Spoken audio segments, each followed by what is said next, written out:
Welcome to the Fathering Strong podcast, where we connect, engage, and empower fathers to be the best dads they can be for their families and communities. And now, your hosts are Bruce Stapleton and Pastor Eli Williams. Welcome, everybody. I am Eli Williams, a father, a husband, a grandfather. I'm the author of the book, Father Love, the powerful resource every child needs, and the president of Urban Light Ministries, which is the nonprofit that powers Fathering Strong. Great to have you along. We appreciate it so much. And my guest today is Richard Quisenberry.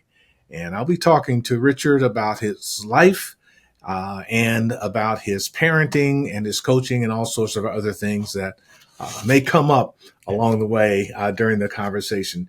Coach Quiz, thanks for joining us today. Thanks for having me. Really appreciate it. First of all, let's talk a little bit about you. Okay, I am familiar a little bit about all the various things that you do and your accomplishments here, but let's bring our audience up to speed. So why don't we start with you giving us just a mini bio right now of Richard Quisenberry. All right, I can do that. Well, so been in education for the past 41 years as a teacher, principal, and director of culture and climate. That's some of the things I do. Have coached both boys and girls basketball in the Clark County area at multiple schools. And, at this point in time, I am rewired. I never say retired. I'm rewired and back with the Buckeye Community School and working with students and, husband, my lovely wife of 30 years and have five children and 5 grandchildren. So enjoying that part of life more than anything. Just got back from a family trip with everybody, all of the children, grandchildren, to Tennessee. So again, love, the family piece and being able to lead that. And it was a dream of mine to have a family vacation. Never been on a vacation. I grew up in a large family, 4 brothers, 4 sisters. So that was something that we never did get a chance to do as a family. So to be able to do that with 3 generations and be under one roof and just enjoy each other was nothing but a blessing. That is fantastic. Mm-hmm. So talk a little bit more about growing up in the Quisenberry household. What was that like? It was fun, like having 4 brothers, 4 sisters, and being the middle child. So I had 4 older and 4 younger. Mom was a tremendous stay-at-home mom. We all argued that we were her favorite one. We still argue about that. And then, my father was definitely a worker, worked 2 jobs. And really the purpose behind that was the Catholic education that we got and at St. Joe's and Catholic Central and working to pay for tuition for us to go, to a private school. And we worked also during the summer. My summers were spent working to help pay for my tuition at Catholic Central. So that's something that we did, and it was part of our responsibility. And the work ethic that we learned from that was tremendous. Father was a custodian, so we often went to work with him for a little extra money. It was never, you gotta, money just to get money. We had to work for everything we got. And so learned a lot about work ethic from my dad and just watching my mom navigate all 9 of us and making us all feel special was so unique in how she did that and making sacrifices herself to make sure that we were taken care of. That's beautiful. Mm-hmm. Now let's move from that to your growing up and deciding that you wanted to be in education. What led you to want to be an educator? I'll tell you, what led me to want to be in education was I have an older sister, Diane, who, when I was at Rio Grande University studying to be a PE teacher. I went to what was TICO in Columbus, which was a facility for hardcore criminals, teenagers. And my sister is about 5'2", tiny little thing, but I watched her operate that classroom with such confidence and respect from these hard criminals. And I was so impressed with how she gave them love and respect. And in return, they responded so well to her. And I thought, I want to be able to do that. What she's doing. And that really inspired me to continue in education. And I had been working on my PE degree, but I also ended up getting a special education degree in learning disabilities. And that was a thing that really inspired me to want to be an educator and make a difference, watching how she operated in that classroom. Wow. So how did you meet your wife? My wife, I met, she had to do an observation. She was at Wittenberg, and she had to do an observation with behavior students. And so she came to Elmwood, and we ended up talking. And eventually, I asked her out. It took me a minute. She said I was slow mo, and took me forever. And from that point, we really just loving sports, loving people. We really just hit it off as a couple that wanted to invest in others, and that has always been our goal to give back. And together, I think we have made a difference for a lot of young people. We've had 11 different exchange students from 11 different countries live with us. Wow. Say that again. 11 different exchange students from 11 different countries. Wow. Yeah. Over what period of time? Over probably a 3 or 4 year period. That's significant. Yeah, she worked for an organization, PAX organization, and brought students over, to America. And a number of the students we still are in contact with. They call us mom and dad. So now they're in their, 40s, and they still contact us and still consider us family. So that was such a wonderful thing. Intentionally exposing our kids to different people from different places was something that we felt was important.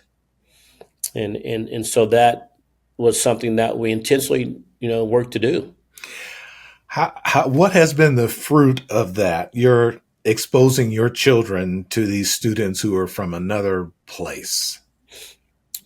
I think our kids look at our difference is our reward. Like, we're all different. And we always talk about no two people in the world have the same fingerprint.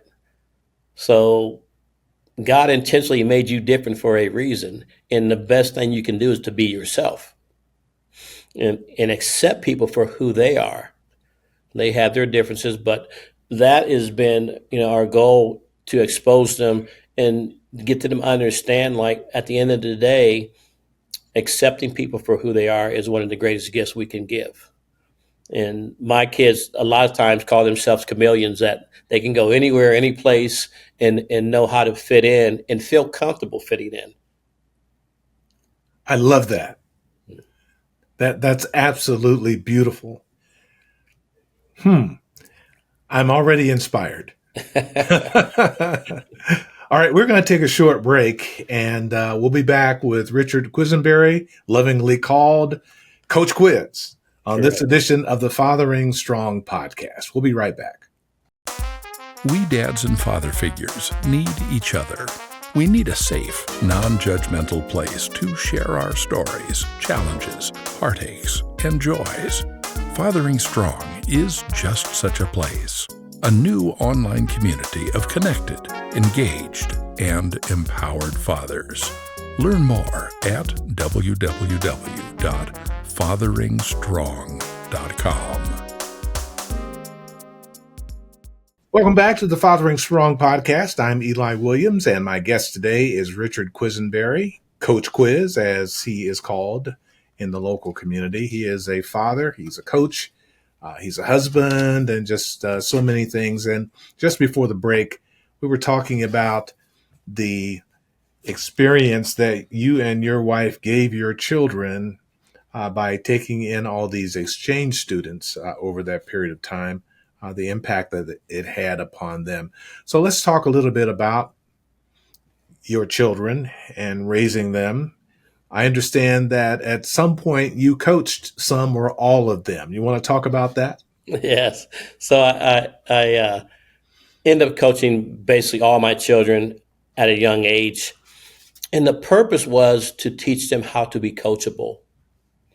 And that means, the listening piece, the understanding of how you are to take care of your teammates. Even if you might be the most talented player on the team, your responsibility is to give everybody value. And I enjoyed coaching them, very strict and demanding in certain areas for certain reasons, and teaching them how to not make excuses for the things that they might not achieve right away, but to fall in love with the process of getting better at the sport that you're in. And that's the hard part for a lot of young people, is they fall in love with the reward, but they don't fall in love with the process. And the process is where the work takes place. The process is understanding, if you're not good at this area right now, it doesn't mean you can't improve in it. I'm asking what sacrifices you're willing to make. I asked my kids when they were young, do you want to be good or do you want to be great? Because I'm fine with whatever you choose. But when you tell me you want to be great, then you're telling me that you're willing to make sacrifices, and you understand that it's going to take extra work. So 8th grade year, with Bianca, Malik, and Darius, Ashley and Holly were at a older stage in life, where they were pretty much done with sports. I got them up at 4:30 in the morning, and we headed to the gym. And it became a routine, and it became an understanding that this is a sacrifice that you have to be willing to make to be different. And if you're looking to be exceptional, then you got to do exceptional work. And that all paid off for them, didn't it? It definitely paid off. Both Bianca and Darius received Division I scholarships to play basketball. Malik played Division III, for a year, and they went on to get their degrees. Bianca and Darius received their bachelor's and their master's in 4 years while playing Division I basketball. So my wife was the mastermind, putting a plan in place for them to, start the post-secondary in high school and graduate in 3 years when they went to college, and then that 4th year get their master's paid for. Congratulations.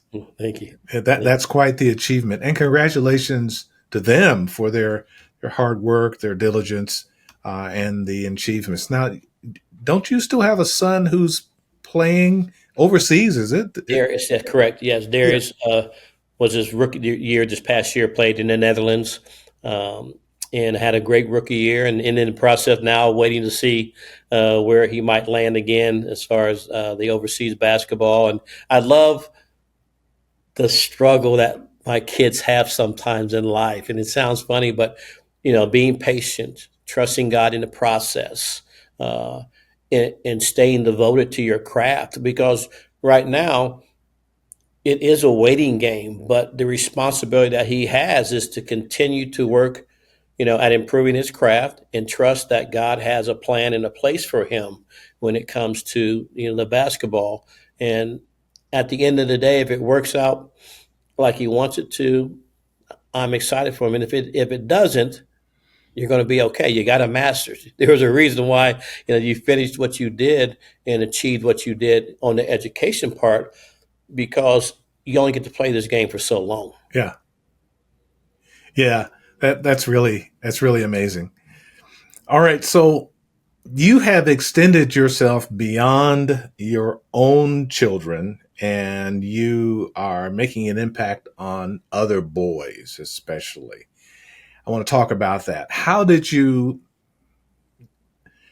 start down that path? Is that an extension of the work you have done as a coach or as an educator, or both? Just how did you, first of all, tell us about the program and how you began doing that. Well, one of the programs that I started myself is I call it ECO, Education, Conversation, and Observation, ECO. I just believe that there's so many young men out there who don't have role models and don't have people in their lives to remind them of their value and the importance of who they are.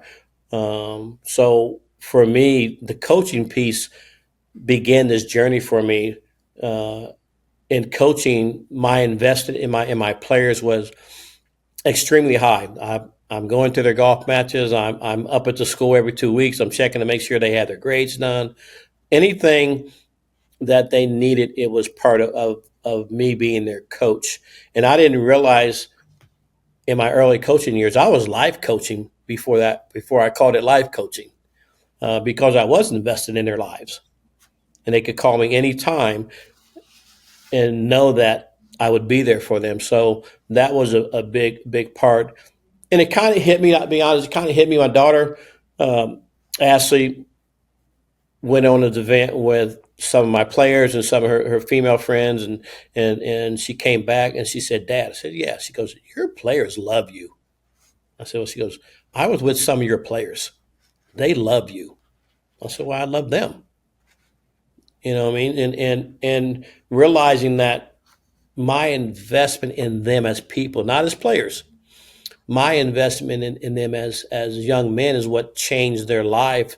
I had a gentleman stop me and say, "Please tell me how you get your players to play so hard. I am so impressed with how hard they play for you." I love them.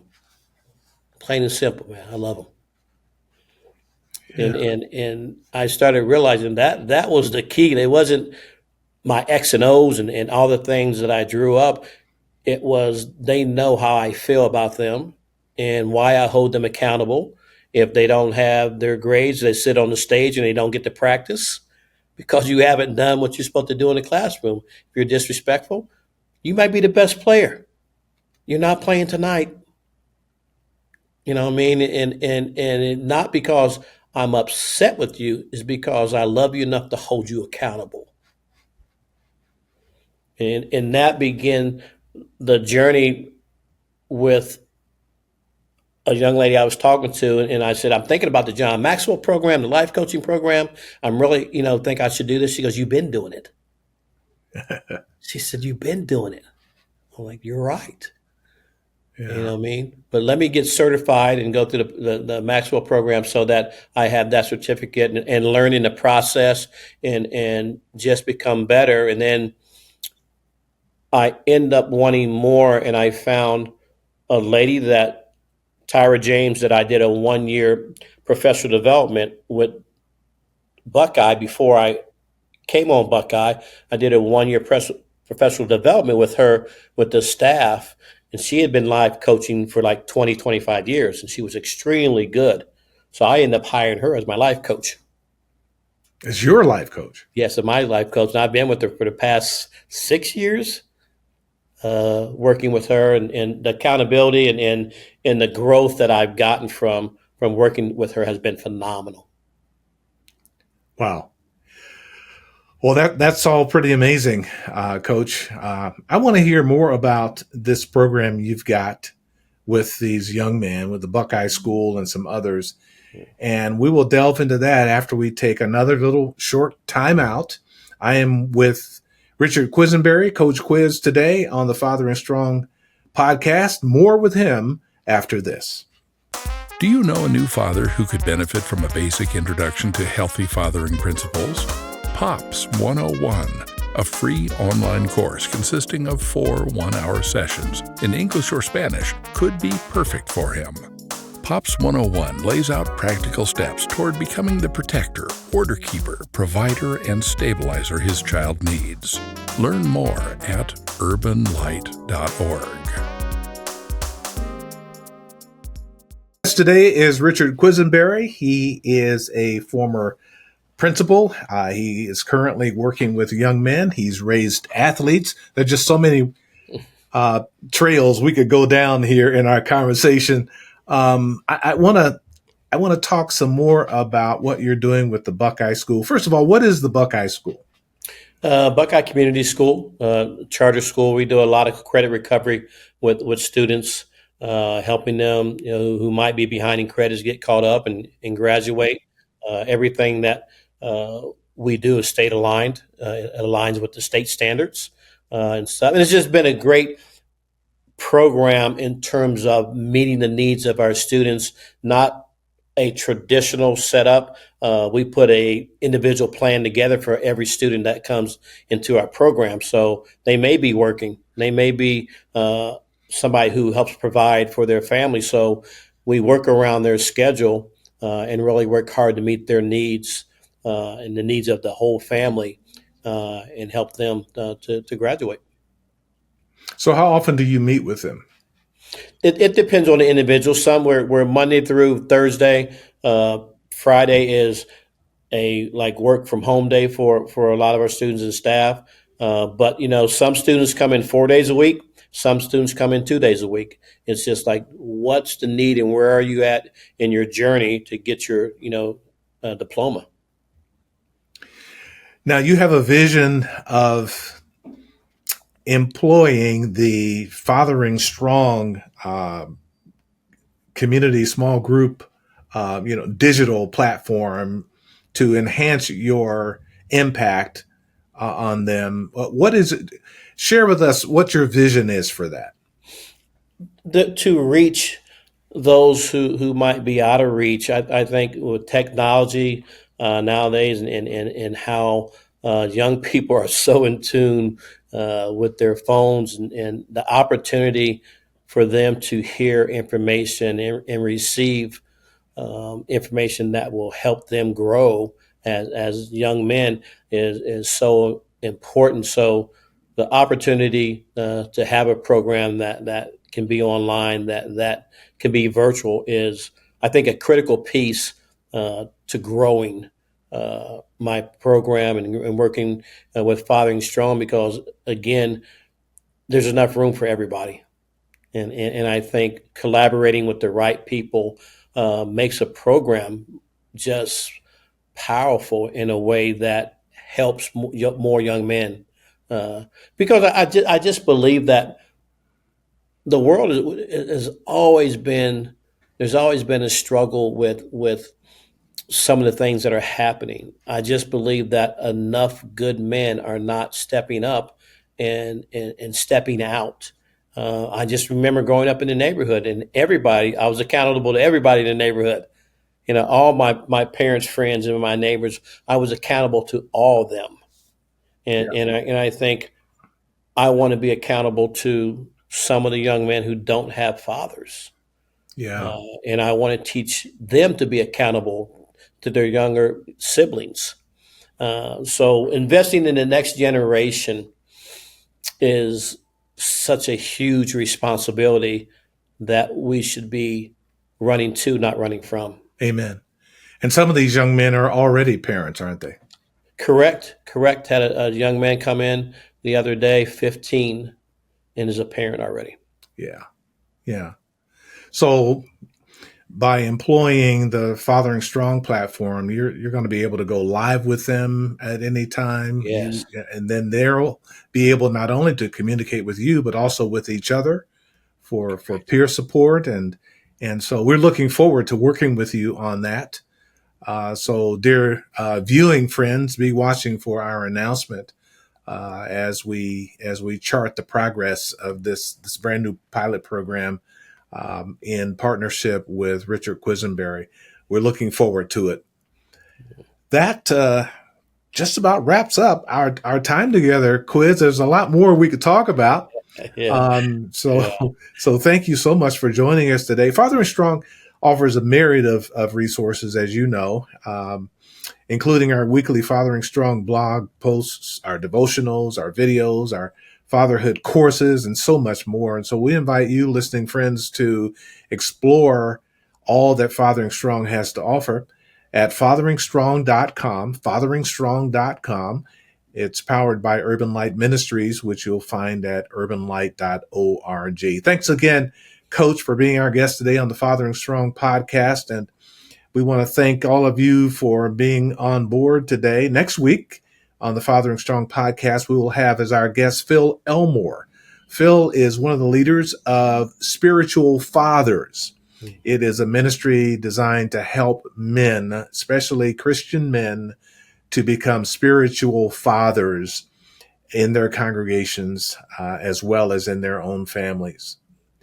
Some final words. The Holy Scriptures give us insight into how we are to be raising our children. When it says that we are to train them up in the way that they should go. That's Proverbs 22:6. We are to raise up our children in the way that they should go. That means we should know them. We should know how they're wired. And then we should encourage them as a coach would encourage his athletes to be the best they can be at what they have chosen to do. So thank you, Coach Quiz, and Thanks for having me. Thank you, all of our what I'm not sure. I'm so used to radio and saying our listening friends, but you're doing more than listening. You're watching. So our viewing friends, we thank you so much for being aboard today. And may the Lord bless you as you give your child what no one else on earth can. And that is your fully developed father love. That's Fathering Strong. Have a good day. Fathering Strong is powered by Urban Light Ministries, a not-for-profit organization serving the needs of families and children for nearly 30 years. Your support helps us continue turning the hearts of fathers to their children while meeting some of the immediate critical needs of struggling families with small children. Contributions of all sizes are welcomed at www.urbanlight.org.